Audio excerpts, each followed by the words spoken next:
Hey, my name is Esther, and in this video I would like to tell you a few things about personality. A person's personality entails his or her behavior and character traits. If you know your own personality, then you can understand yourself and also love yourself. That also applies to your partner. If I know my partner's personality, I will be able to appreciate and value him more. We are all different, thank God for that. Imagine if your partner was just like you. I mean, just like you. If you're someone who likes to talk and then you both like to talk, you will never get a word in edgewise. Or on the flip side, you don't like talking, and if your partner doesn't talk either, well, that's not so much fun. So people are all different. There's a cute little cartoon about different personalities. 5 animals are standing around a tree: a monkey, a bird, an elephant, a seal, and a fish. The teacher tells them, to be fair, all of you have to do the same task: climb the tree. Well, of course, this is far from fair to be given the task to climb a tree to a monkey and an elephant. And by the same token, it is important to realize that each of us is totally different. Only when we do that we truly appreciate each other. If we think that everyone has to be like this person or that person, well, of course, nobody can actually be like someone else. And if they could, it would probably be the end of mankind. Isn't it true that we tend to fall in love with a person who's totally different from ourselves? If you have a poor self-image, you don't fall in love with someone who is just as insecure. If you're a doer, you don't tend to fall in love with someone who is as much as a doer as yourself. You would rather fall in love with someone who brings the things into the relationship that complement yourself, or that you desire, or that challenge you. In the first 1 to 3 years of a relationship, so in the infatuation phase, it is not difficult to deal with any differences. But when the first infatuation is over, that is before your love grows into a stable and sustainable relationship, you two may just have few problems with each other. You realize that your partner is different in some things, and that may just come as a surprise. There is the infamous situation of married life. Husband leaves the toothpaste open and the wife gets really annoyed. It works vice versa too, by the way.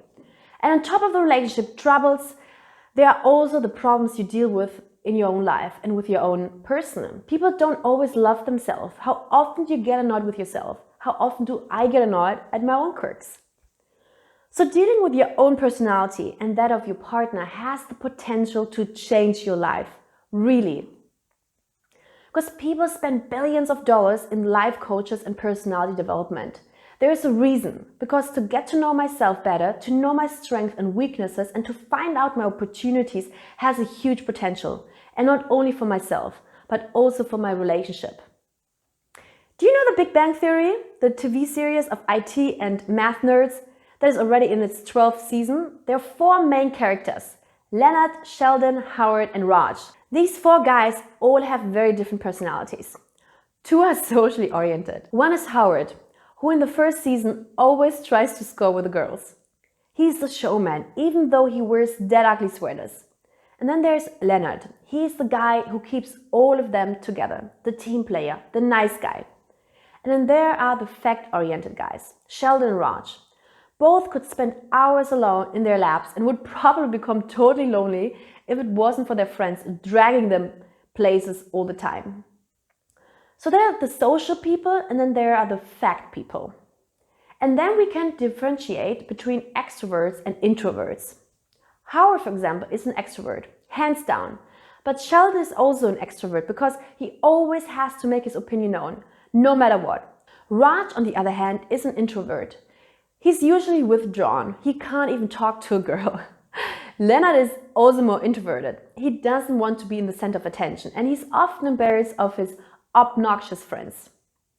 We can actually draw a coordinate system with these 4 guys. Based on the DISC personality profile, by the way, it's worth it to test yourself for your personality profile. There are people who are social and extroverts. They are called the initiative types. Howard, for example. If you haven't watched The Big Bang Theory, fear not. You can find the same type of person in the A-Team on TV. Instead of Howard, you would have the pretty boy and womanizer face. The look at me type of person. They are full of ideas, are talkative, love to laugh, and are often the class clown. For them, it is important what other people think of them. And then there are the extroverts, who are not particularly social, but they're more into facts. This is the dominant type, Sheldon, or going back to the A-team, Hannibal the boss. These are the leaders, the decision makers. For them, it is more important to finish a project, to reach a goal, than to please people. Then there are the introverts. On the one side are the social introverts. These are the steady types. These steady people are never really the center of attention. Their team and their friends are more important. They need harmony. They are conflict avoiders. That's Leonard in Big Bang and Murdoch in the A-team. On the other hand are the introverts and fact-oriented people. They are diligent. Raj is a typical conscientious person, as is BA from the A-team. They are in their comfort zone when they are working by themselves. They don't like people. They are the nerds and the analytical people, the scientists and techies, the loners. Maybe you find yourself in between two of these categories. That's totally possible. Like I said, it would be a great idea if you and your partner to actually do the test and see where you are. It is my experience that you will be surprised. It is important to realize that each and every one of these personality types has different strengths and weaknesses. There really isn't a good or bad personality. Here's a summary of the 4 types. The initiative type. You remember Howard of Face. He's the social person and an extrovert.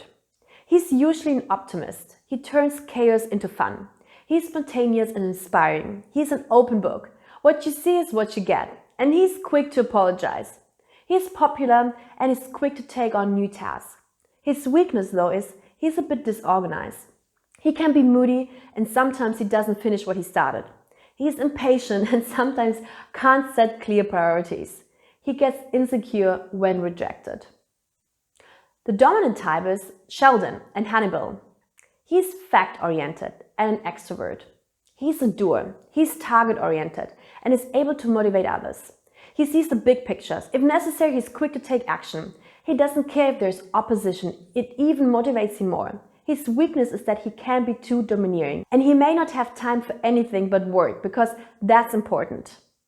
In a relationship, he can be very demanding and impatient when things don't go according to plan. He has a hard time apologizing. The steady type, Leonard and Murdoch, on the other hand, they're people-oriented, but an introvert. He's a pleasant, entertaining person. He avoids conflicts. He's friendly and a good listener. There isn't a lot that can jostle him. He's a good friend and a mediator in conflicts. His weakness, though, is he gets overwhelmed with change. He tends to be discouraging and dampen others' enthusiasm. He's not goal-oriented and is not very ambitious. He can be sarcastic as well and tends to be judgmental. The compliant type, remember Raj and BA? The compliant type is all about facts and he's an introvert. He works in the background, he supports his partner, he sees potential problems and actively searches for answers. The compliant type is a perfectionist and has high standards. His weaknesses, he has very high expectations. He can't stand if something is not perfect. Sometimes he doesn't get in a gear easily and even getting something started has to be done in the absolute perfect way. He's emotionally reserved and resentful. He's also insecure with other people. So you see, every type of person has strengths and weaknesses. There really isn't a good or bad personality. If you have a problem with the personality of your significant other, there may be 2 reasons. First, do the personality test and find out who you both are. Get to know the strengths and weaknesses. And second, every personality has certain conflicts with other personalities. Here's an example. Assume you're a steady type of person, so reserved, a team player, harmony is extremely important to you. You meet someone who is self-assured and loves to be the center of attention, and he does not care what anyone thinks. Maybe you fall in love with just that person because you have social anxiety. You love the self-assured way of your partner, but after a while, the infatuation phase is over. You realize just how demanding your partner is. If he feels strongly about something, he fights for it, no matter the consequences. That collides with your need for harmony And there we go, you're in the crisis mode. And what do we do about that? Again, find out what type of personality you are, and then see what type your partner is. Think about what you really love about the other. What are his strengths? What do you admire about him? And what are you thankful for? Be mindful of that. And then talk to your partner about the things that bother you. He will surely help you overcome and learn to live with them. And he will do his best not to let his own weaknesses out on you. And you should do the same. Best you do it together. It can be a great adventure to discover what personality types you both are. You will learn to understand each other much better and hopefully laugh about the things you didn't realize before and love each other all the more.